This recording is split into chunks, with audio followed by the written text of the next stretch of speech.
knows what evil lurks in the hearts of men? The Shadow knows.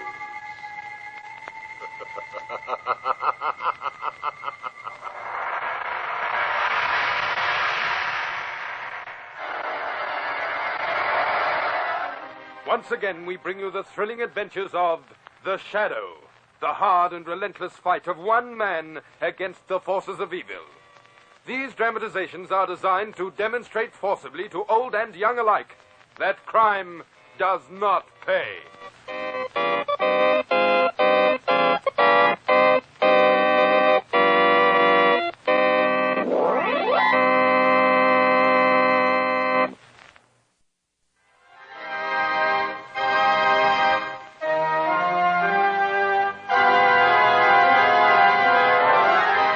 Shadow, who aids the forces of law and order, is in reality Lamont Cranston, wealthy young man about town. Years ago in the Orient, Cranston learnt a strange and mysterious secret. The hypnotic power to cloud men's minds so they cannot see him. Cranston's friend and companion, the lovely Margot Lane, is the only person who knows to whom the voice of the invisible Shadow belongs. Today's drama, The Brief Fame of John Copper.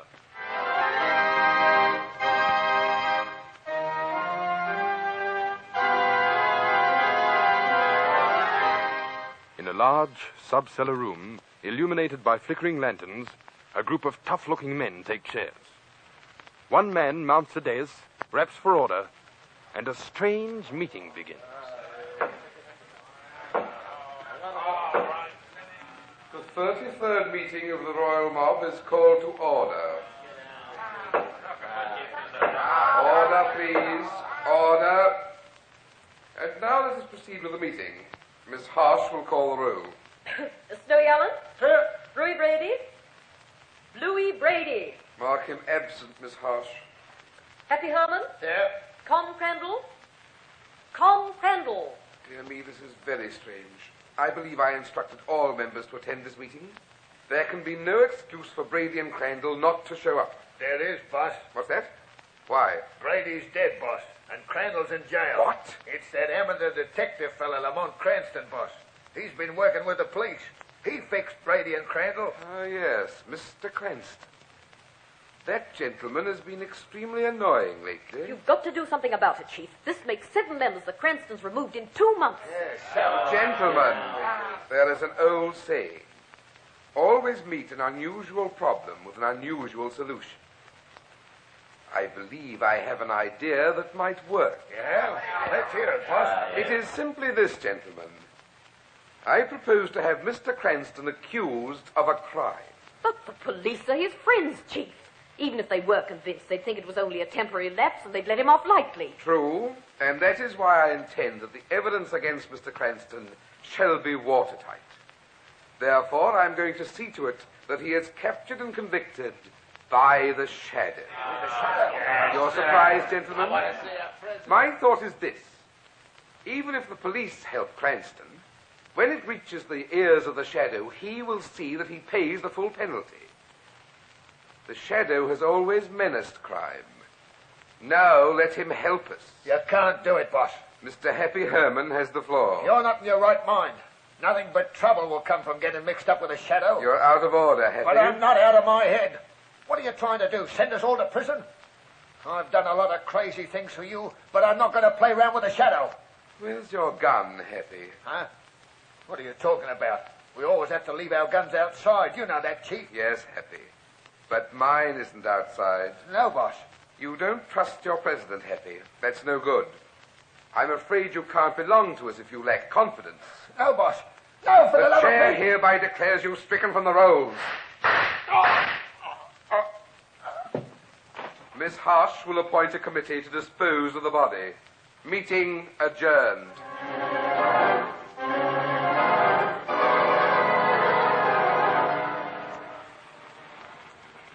Oh, what a lovely day for a run in the car, Lamont. Where are we going? Well, I thought we'd drive through the park for a while, and then we can go and have tea with a friend of mine. Not Commissioner Weston. I can't picture him drinking tea. No, it's someone you haven't met, Margot. He's a delightful chap. Polished, suave, connoisseur of art, literature, and fine living. Really? What's his name? Robert Stone. Robert Stone, eh? He sounds like a fascinating man. Yes, he is. I've met sophisticated men of the world, but nothing to equal Robert Stone. I'd call him the epitome of civilization.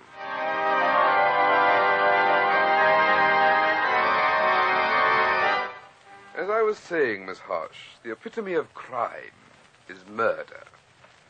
We must have Mr. Cranston accused of murder, and nothing less than murder. But how are you going to do it, Chief? He's a pretty clever fellow. Cranston has one weak spot through which we can attack. You see, Miss Harsh, since Cranston is so well schooled in the ways of crime, we shall throw him off guard by leading him in the opposite direction. Oh, I don't understand. Miss Harsh, with many men, a hobby becomes a passion.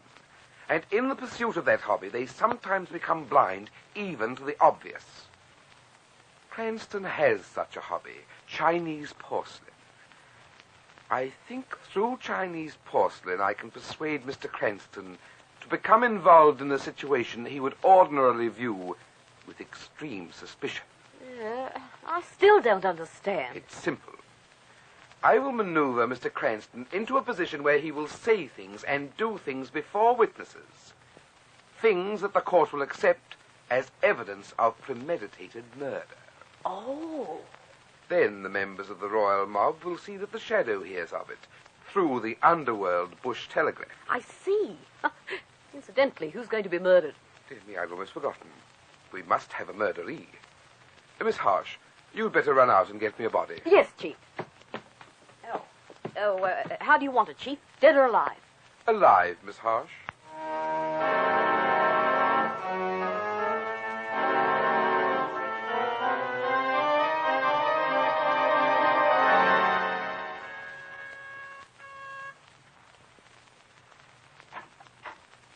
Lamont, come in. So glad you could come. Thanks, Bob.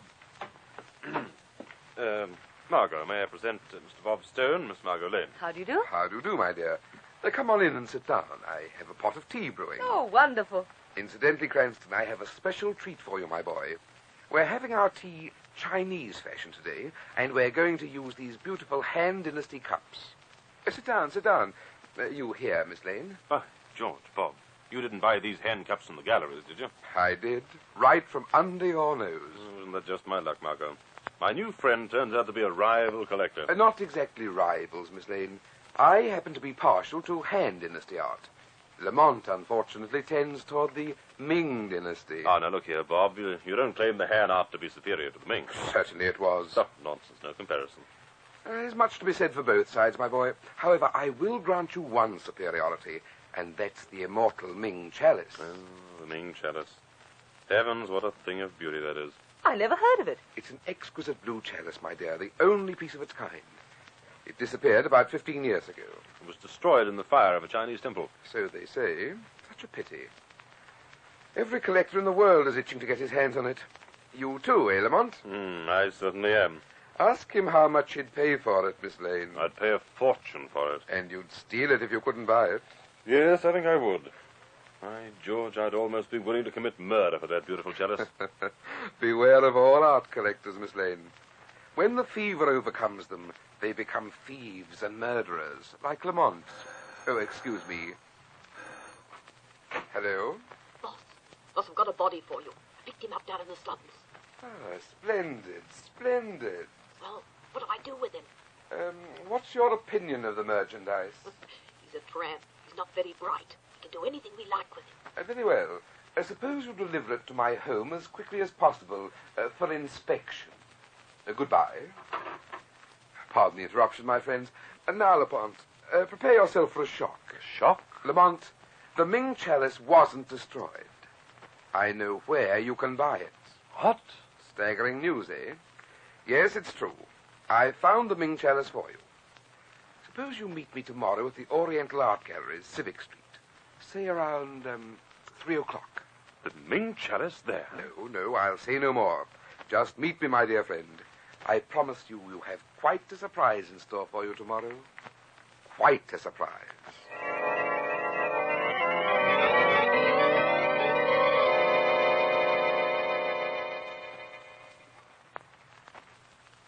All right, Chief. Everything's set for this afternoon. You've had the empty store at Civic Street stocked with my collection? Yes, it looks like a genuine art store. Makes a perfect setting for the Cranston killing. Indeed, yes. Is the future victim happy? Happy as a lark, Chief. He's had a wash and plenty of solid food and a good night's sleep. We certainly fattened him up for the slaughter. Don't let's be coarse, Miss Harsh. We must be solemn in the face of death. Please bring the happy gentleman in. Oh, right away. Oh, come in, Mr. Copper. Mr. Stone wants to speak to you. Mr. Stone, you're awfully nice to an old man like me. I got to thank you. Nonsense, my friend, nonsense. Frankly, I did this because I want you to do something for me. Oh, what? Help me play a practical joke on a friend. I suppose we go along to my shop in Civic Street and I'll tell you all about it. I'll be glad to help you any way I can, mister. Only I must warn you, I haven't much humor inside of me. I've never been able to see a joke. Ah, but you will when I tell you, Mr. Copper. I pledge you my word. It'll kill you.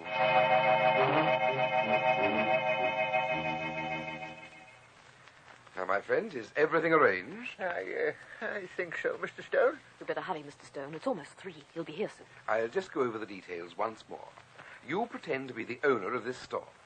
When my dear friend Lamont Cranston enters, immediately fly into a rage and pretend to threaten him with this revolver. It isn't loaded, is it? Only with blanks. Do everything you can to frighten him. It's rather dark in here. He won't be able to see that you're pretending.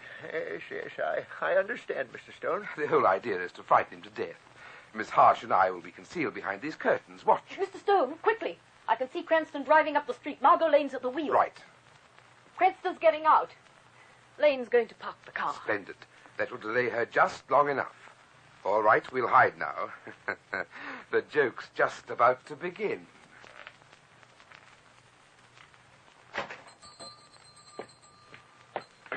Good afternoon. Is my friend Mr. Stone here? I'm Lamont Cranston. Yes, you're Lamont Cranston. I know you. I've been waiting for you. Oh, what are you doing with that gun? This is the chance I've been waiting for. I'm going to give you what you deserve, Cranston. Stop it, you fool. Give me that gun. But are you out of your mind? I'll kill you. Let go, will you? Good work, Chief. He's out cold. Hey, Mr. Stone, you... Give me that gun, Miss Harsh. Hurry. Miss Lane will be here soon. Mr. Stone, no! Work quickly, Harsh. Step out the back door, run round and meet Lane coming in. I'll plant Cranston's prints on this gun with the one shot fired. Right, Chief. Now, Mr. Cranston, let's get your prints on this gun so the Shadow will be convinced you're the murderer. And now Copper's revolver must be hidden, then out the back door. Oh, Mr. Stone will be here in a moment. He's just trying to find some place to park his car. Well, I don't envy him. I just... Lamont! Why, what? Oh, Miss Lane. Mr. Cranston's on the floor. And that other man. What? Well, where's the lucky Mr. Cranston? Is he... Oh, Mr. Stone. What is this? Mr. Stone, something terrible has happened. Lamont's unconscious, and that other Why, man is... He's dead. This is strange. Lamont! Wake up. What's happened here? Oh, my head. Oh, that stupid man. My dear boy, you must pull your wits together. What happened here? What's the gun doing there? Lamont, what did you do? I don't know, Margot. I'm not sure, but I think I've just killed this man.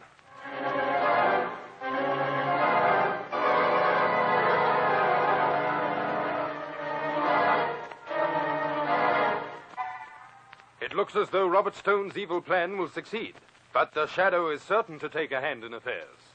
But first, let's listen to our announcer.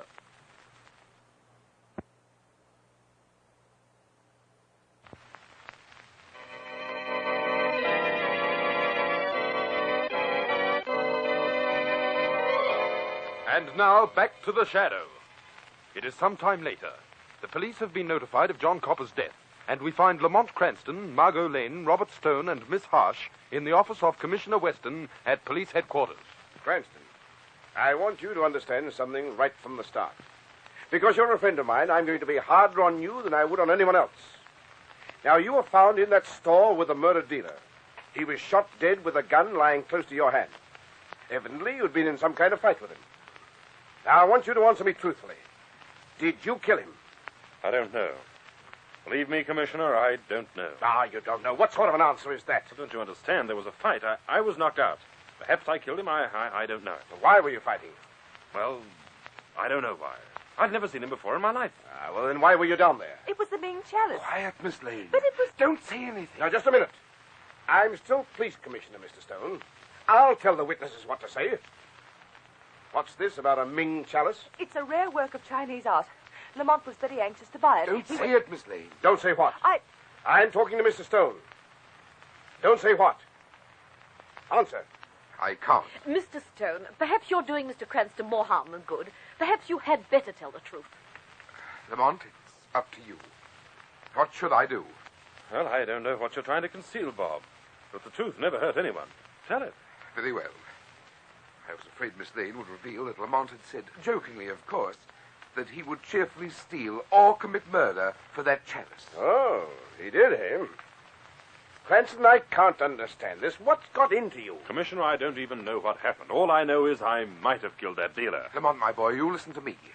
We'll get you the best legal defense that money can buy. No matter what happens, Lamont, remember you can trust me. I'm your friend.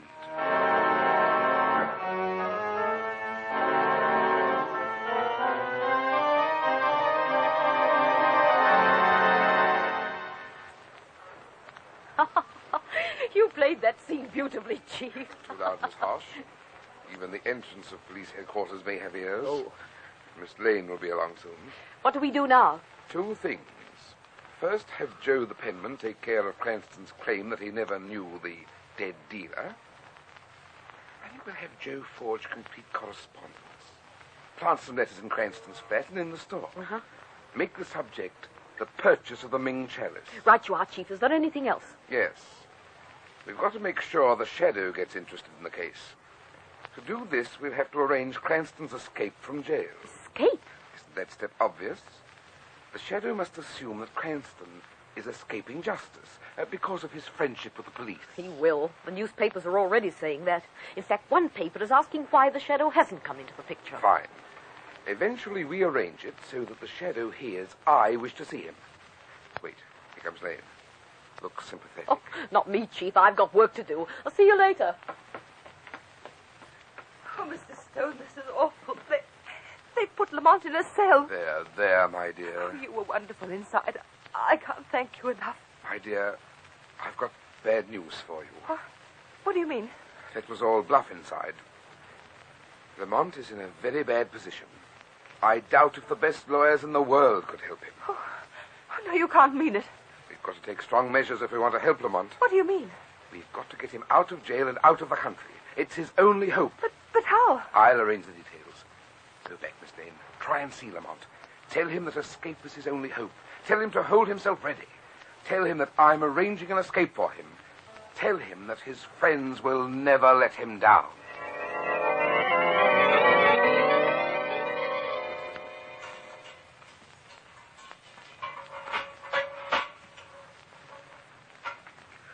He's right here, Miss Lane. Now remember, you've only got 5 minutes. No longer. Yes. Thank you. Margot. I'll be back in 5 minutes. Lamont, Oh, you shouldn't have come back, Margot. This won't do any good. I had to. Lamont, listen to me. I've got a message for you from Bob Stone. Yes? He says he's going to arrange an escape for you. He wants you to get out of the country. He says it's your only chance. He's right, Margot.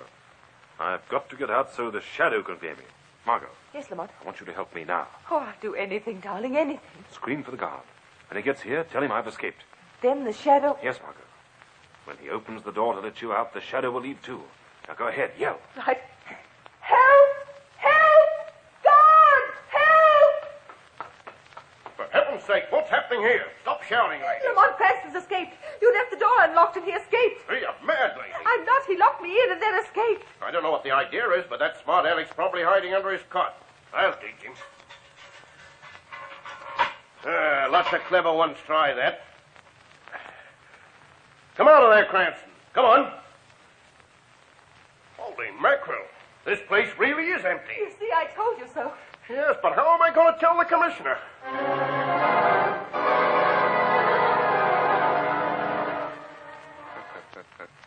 So Cranston has escaped from jail. I don't know how he did it, but he saved me so much trouble. His escape has ensured his finish. I've heard rumors that you wish to see me, Robert Stone. Why, it's the Shadow. It is? Shadow, a great injustice is being done in the murdered art dealer case. Really? Yes, the police have let Cranston escape. So I've heard. Shadow, I've been afraid to tell what I know because of the police. But Cranston did commit that murder. I saw him. That doesn't sound like Cranston, Stone. But it's true, Shadow. And I know other things about Cranston. This is very interesting. Shadow, have you ever wondered where Cranston got his money? Has it ever occurred to you that being so friendly with the police, he's in a unique position to blackmail criminals, or to take money from the police for information? You think that that's how he got his money? I'm positive of it. Shadow, Lamont Cranston is nothing but a thief, a blackmailer, a police informer, and now I'm afraid a murderer. I think you should check up on him, Shadow. Why are you telling me this? I want to see justice done. Mr. Stone, many thanks from the Shadow to you. And I promise justice will be done.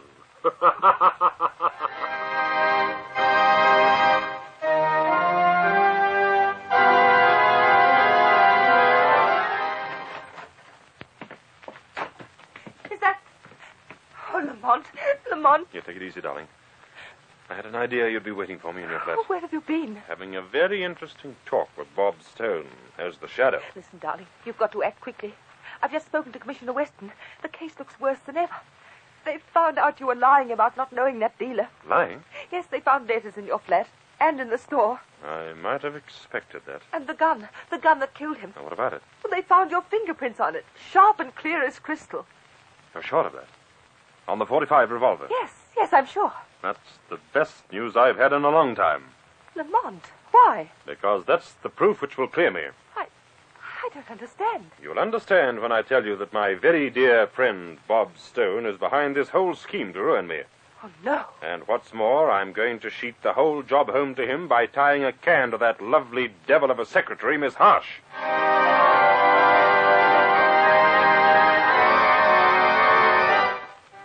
Everything's fine, Chief. We planted the letters just in time. Yes, the police must have found it by this time. Splendid work, my dear, splendid. What do I do now? Hold the fort, my dear. I'm going to an informal meeting of the gang right now. I'll be back in a few hours. Right. Goodbye, Chief. Oh. Who's that? Good evening, Miss Harsh. This is the Shadow. Oh, the Shadow. I've been longing to meet you. Yes, Miss Harsh. It's unfortunate the Shadow has overlooked you for so long. Well, it's never too late to make up for lost time, is it? Not for you, Miss Harsh. You've plenty to make up. In the state women's prison. What are you talking about? Life imprisonment for murder. You're mad. The Shadow knows, my sweet murderess. The Shadow knows that Lamont Cranston is being held for a murder you committed. That's a lie. It was cleverly planned, Miss Harsh, but not clever enough to fool the Shadow. No, it's not true. The evidence is being sent to the police commissioner. Inside of 1 hour, a patrol car from police headquarters will be here. Are you bored, Miss Harsh? No, you can't do this to me. I didn't kill him, I tell you. It was... Yes? No. Let me out of here. Get away from me. It's no use running, Miss Harsh. They'll get you for murder.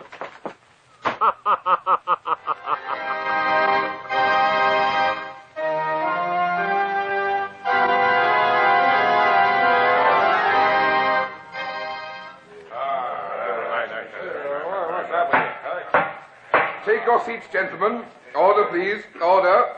I call the 34th meeting of the Royal Mob to order. It's at the end. For heaven's sake. Boss, it's Miss Harsh. Let her in, someone. Be quick about it. Something's happened. It's at the end, Chief, please. Hurry. Oh, Chief.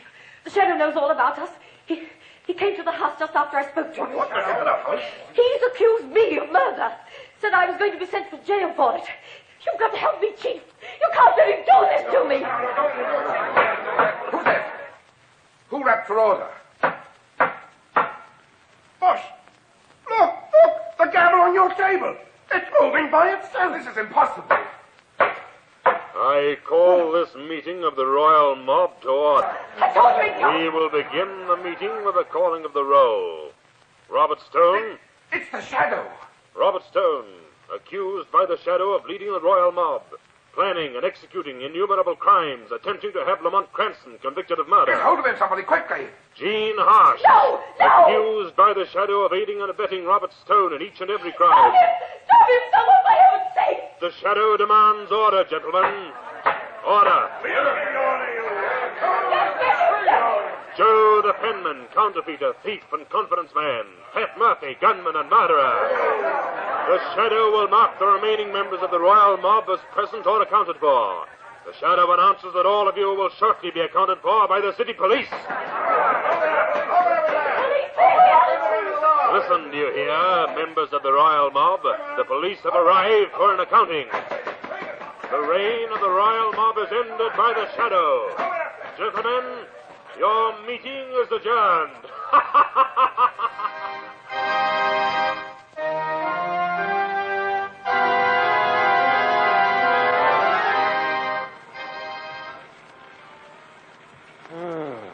What a beautiful night for a drive. Where are we going? I hope not to visit any more of your friends. Now go look at those stars. Wonderful. Listen, what are you so happy about?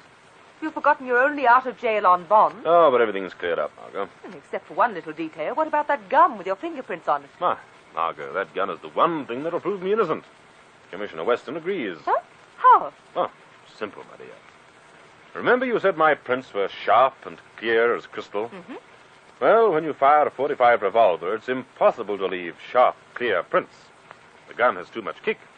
Obviously, those prints of mine were planted on that gun. Oh. And that's where Stone slipped up. Yes, but he slipped up in another place, too. Where? Well, Margot, I've known all along that Stone was up to something. I played along to find out what it was. Oh, you're way over my head, Mr. Cranston. And you see, dear, I knew he was lying about the Blue Ming chalice. You see, although every collector in the world thinks that it's been lost or destroyed, I happen to know where it is. What? Yes, Margot.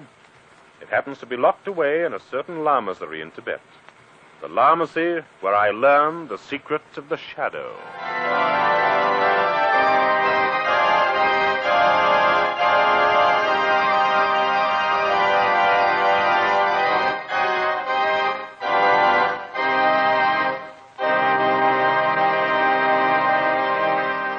In a moment, I shall return with more news of the Shadow. But first, your announcer.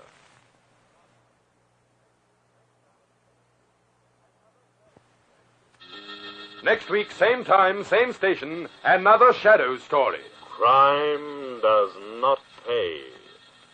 The Shadow knows. Be sure to listen. This feature was produced by Reg Johnston for Grace Gibson Radio Productions. A masterpiece of suspense.